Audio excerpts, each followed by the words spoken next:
Novel audio Cincin Kaisar Naga 4673 hingga 4675. Lota sudah pindah alam. Sebelum guru aula ke-10 dapat berbicara, lelaki tua itu berkata terus terang. Master aula ke-10 sedikit terkejut, lalu mengangguk dan berkata, "Lao Kian benar, Luota sudah mati, dan lampu jiwa hidupnya telah padam." Secara logika, selama kekuatan tersembunyi di dunia para dewa dan manusia itu tidak muncul, Lota tidak akan terkalahkan.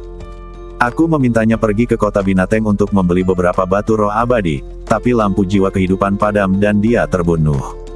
Aku hanya tidak tahu siapa yang melakukannya. Kami telah bekerja sama dengan kota Binateng selama bertahun-tahun, dan hal seperti ini belum pernah terjadi sebelumnya, jadi ini seharusnya bukan kesalahan penguasa kota Binateng, jadi saya secara khusus datang untuk meminta Tuan Qian untuk melihatnya. Ketua Istana ke-10 sangat menghormati Qian Lao ini. Tampaknya Qian Lao ini memiliki status lebih tinggi dari dia, Ketua Istana. Qian Lao mengangkat kepalanya sedikit dan melihat langsung ke guru aula ke-10, sedemikian rupa sehingga guru aula ke-10 tidak berani untuk saling memandang. Saya mengabdikan diri untuk menghitung jalan surga, dan menggunakan energi dan darah hidup saya untuk membangun formasi bintang 7 ini, hanya untuk membantu Anda menghitung kematian seorang penyembah kecil. Gan Lao tampak sedikit tidak senang. Master aula ke-10 berhenti sejenak dan dengan cepat mengakui kesalahannya, "Kian tua, saya salah, saya seharusnya tidak bertanya kepada Anda." "Lupakan saja, Narota ceroboh dan dibunuh oleh seorang pemuda bernama Sentian. Mengenai identitas Sentian, saya tidak bisa menyimpulkannya. Itu terlalu misterius. Jadi saya menyarankan Anda untuk tidak memprovokasi pemuda itu jika tidak perlu. Sekarang formasi besar sepertinya akan runtuh. Tangga menuju surga akan segera muncul.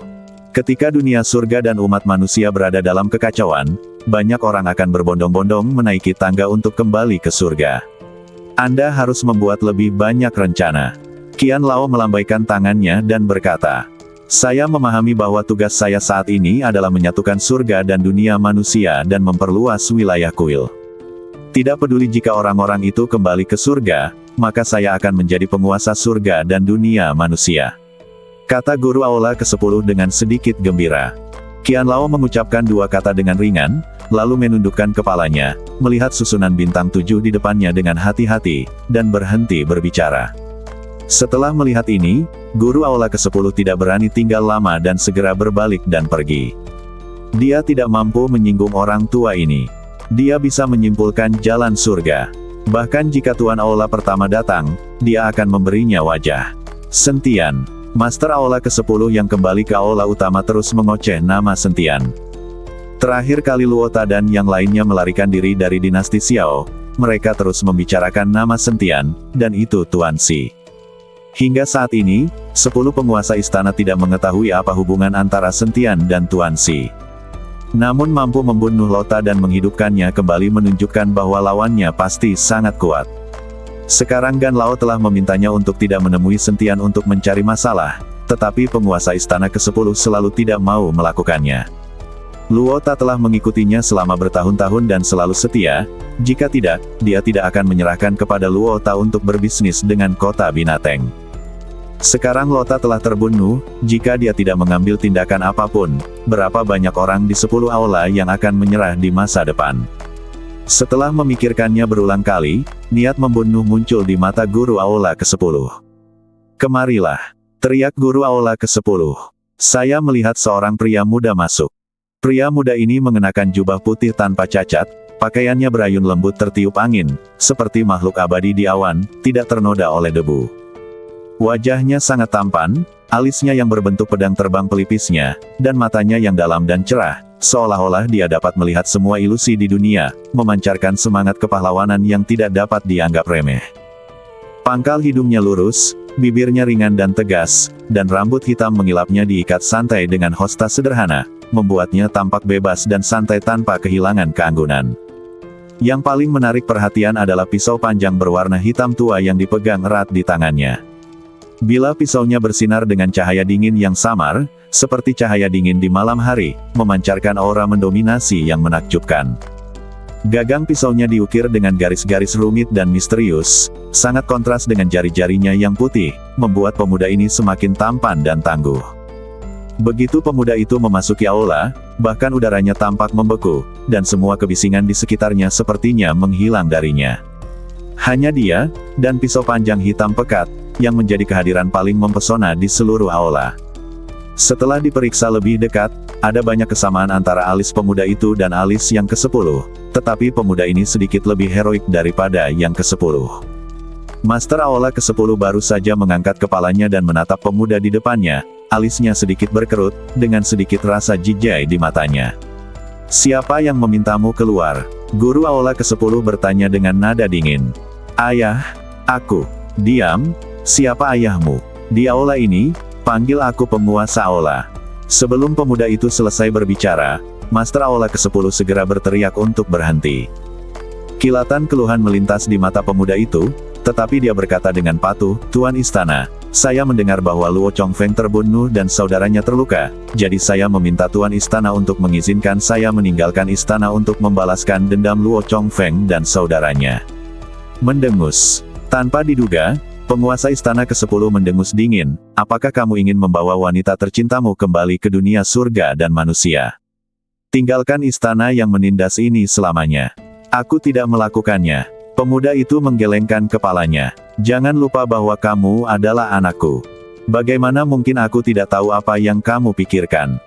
Tetapi sebagai putra tertua saya, Anda jatuh cinta dengan seorang kultivator wanita biasa, dan juga terlibat dalam kultivasi ganda, yang menodai darah klan dewa kami. Bahkan jika saya tidak membunuh Anda tetap ingin meninggalkan aula ke-10 dan pergi ke dunia surga dan manusia." Tuan Istana ke-10 berkata dengan wajah dingin dan raut muka seolah ingin membunuh seseorang. "Tuan Istana, saya benar-benar ingin membalaskan dendam Luo Zongfeng dan saudara laki-laki saya." Pemuda itu menundukkan kepalanya, tapi tetap menolak mengakui bahwa dia berpikir untuk meninggalkan aula ke-10. Mata guru aula ke-10 masih menatap lurus ke arah pemuda di depannya, seolah dia ingin melihat ke dalam dirinya. Setelah beberapa saat, penguasa aula ke-10 akhirnya berbicara, "Luota hanya selangkah lagi untuk menerobos alam Mahayana dan menjadi biksu abadi. Bagaimana alammu dibandingkan dengan dia? Luo Zongfeng dan saya berada di level yang sama. Saya juga selangkah lebih dekat untuk menembus keabadian, tetapi saya tidak pernah menemukan peluang. Saya ingin keluar kali ini, dan saya juga ingin memanfaatkan kesempatan ini untuk melihat apakah saya dapat menemukan peluang untuk terobosan." Pemuda itu menjelaskan, "Lota telah terbunuh. Jika kamu pergi untuk membalas dendam dalam keadaan ini, bukankah sudah pasti kamu akan mati?" Meskipun nada suara Master Aula ke-10 masih dingin saat ini, itu sudah mengandung sedikit kekhawatiran. Luo Gongfeng pada dasarnya ceroboh dan sombong. Jika dia meremehkan musuh, dia pasti akan memberikan kesempatan kepada musuh. "Saya tidak akan pernah memberikan kesempatan seperti itu kepada musuh," kata pemuda itu. Mendengarkan kata-kata pemuda itu, ada sedikit kelegaan di wajah guru aula ke-10, tapi itu hanya hilang dalam sekejap. "Oke, silakan bawa para penjaga dan wanita bersamamu. Terlepas dari sukses atau tidaknya, jangan kembali lagi. Aku tidak ingin melihatmu, dan aku tidak akan mengakui bahwa aku memilikimu sebagai anakku." Penguasa istana ke-10 melambaikan tangannya, dengan sedikit ketidakberdayaan dan kesedihan di wajahnya yang dingin. Badan pemuda itu sedikit gemetar, dan dia mengangkat kepalanya dengan rasa tidak percaya di matanya.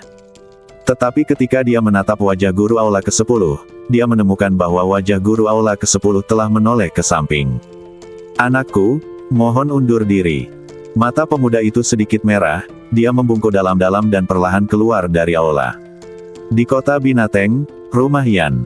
Ketika Yan Xuangying mendengar laporan dari anak buahnya, dia sangat terkejut hingga dia melompat dari kursinya. Dia tidak percaya, Kui Wanxing sudah mati. Meskipun mereka selalu berkomplot melawan satu sama lain, mereka masih memiliki kekhawatiran ketika harus membunuh mereka. Bagaimanapun, mereka semua dipromosikan oleh penguasa kota. Meskipun penguasa kota sudah bertahun-tahun tidak terlihat, bukan berarti penguasa kota sudah mati. Jika penguasa kota hanya berlatih dalam pengasingan dan mereka bertiga saling membunuh, penguasa kota pasti akan marah setelah dia keluar dari pengasingan, dan tidak ada yang bisa mendapatkan sesuatu yang baik saat itu. Sekarang Xing Daorong benar-benar membunuh Kui Wanxing, yang mengejutkan Yan Xuangying.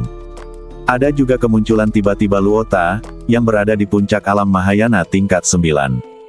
Tidak ada biksu sekuat itu di kota Binateng. 3 jenderal Binateng besar mereka hanya berada di alam Mahayana tingkat 8, dan biksu puncak alam Mahayana tingkat 9 yang tiba-tiba muncul pasti datang dari luar kota Binateng.